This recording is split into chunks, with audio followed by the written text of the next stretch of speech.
ગુજરાતમાં smart city mission હેઠળ 6 શહેરોને કેન્દ્ર સરકારે મંજૂરી આપી। આ 6 શહેરોની અંદર 20,000 કરોડ જેટલાના મોટા પ્રોજેક્ટોની જાહેરાત અને સ્માર્ટ સિટી મિશન હેઠળ 10 વર્ષથી આ એટલે કે 2015માં જ્યારે આ જાહેરાત થઈ ત્યારે આજે 2025 એટલે 10 વર્ષની અંદર વિવિધ પ્રોજેક્ટો જોઈએ તો સ્માર્ટ સિટી મિશન હેઠળ શહેરી વિસ્તારમાં આમૂલ પરિવર્તન આવવું જોઈએ। તેની બદલે આપ જોતા હશો કે સ્માર્ટ સિટી એ ખાડા નગર બની ગયા હોય, રસ્તામાં ખાડાને બદલે ખાડામાં રસ્તા, વરસાદી પાણીના નિકાલની કોઈ વ્યવસ્થા નહીં, ઠેર ઠેર ભૂવા પડે અને સ્માર્ટ સિટી એ માત્ર ભ્રષ્ટાચાર માટેના ઇન્ટેલિજન્ટ વે બની ગયો હોય। એટલે કે સ્માર્ટ સિટી સ્કીમ એ ભાજપાના શાસકોએ સ્કેમ બનાવી દીધી હોય તે રીતે શહેરી નાગરિકો લૂંટાઈ રહ્યા છે।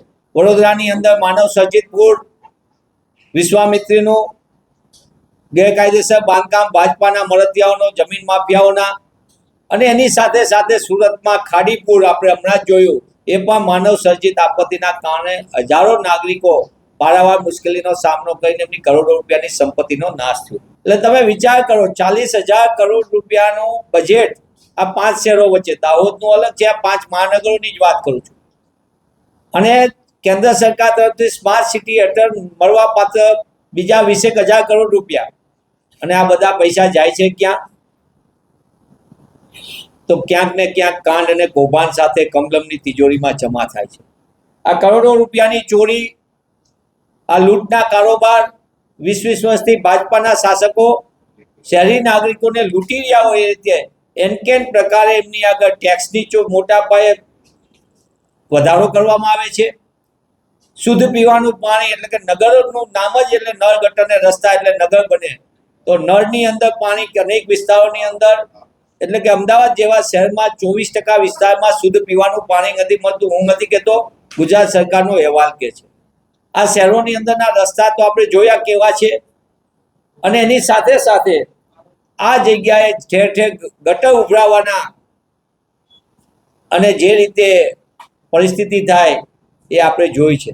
ત્યારે શહેરી નાગરિકોને સ્માર્ટ સિટીના નામે સપના દેખાડીને ભાજપાએ આ લૂંટનો કારોબાર ચલાવ્યો છે, તેની સામે તપાસ થવી જોઈએ। સીસીટીવીના નેટવર્કના નામે કંટ્રોલ રૂમ માત્ર હેલ્મેટ પહેર્યું છે કે નહીં, સીટ બેલ્ટ પહેર્યો છે કે નહીં, મોબાઈલ ઉપર વાત કરો એનું ચલણ આવી જાય છે, પણ ક્યાં ભૂવો પડ્યો, કઈ જગ્યાએ ગેરકાયદેસર બાંધકામ છે, કઈ જગ્યાએ લોકોને મુશ્કેલી છે, ખાડા છે, એની કોઈ તપાસ કરવામાં આવતી નથી અને લોકો પારાવાર મુશ્કેલીનો સામનો કરે। અને એના કારણે જ અમદાવાદ શહેરમાં 4 જેટલા લોકોની ભાજપા શાસકોની ગુનાહિત બેદરકારીના કારણે 4 લોકોના મોત થયા છે, જીવ ગુમાવવો પડ્યો। ગાંધીનગર સ્માર્ટ સિટીમાં આવે, ત્યાં પણ એક બાળકે, એક વાલસોયા એક પરિવારે પોતાનો દીકરો ગુમાવવો પડ્યો છે। સુરતની અંદર આવી ઘટના આવી છે આપણી સામે, વડોદરાની અંદર આવી ઘટના આવે છે, રાજકોટમાં આવે છે। ત્યારે સ્માર્ટ સિટીના નામે ચાલતી આ જે સ્કીમ છે એને ભાજપા શાસકોએ બનાવેલી સ્કેમ સામે તપાસ થવી જોઈએ। આ કેન્દ્ર સરકારના પૈસા છે, પબ્લિકના પૈસા છે, અને એની તપાસની માંગ કોંગ્રેસ પક્ષ કરી રહી છે। અમારી તમામ માહિતીથી અપડેટેડ રહેવા માટે જોડાયેલા રહો ત્રિશુલ ન્યૂઝ સાથે।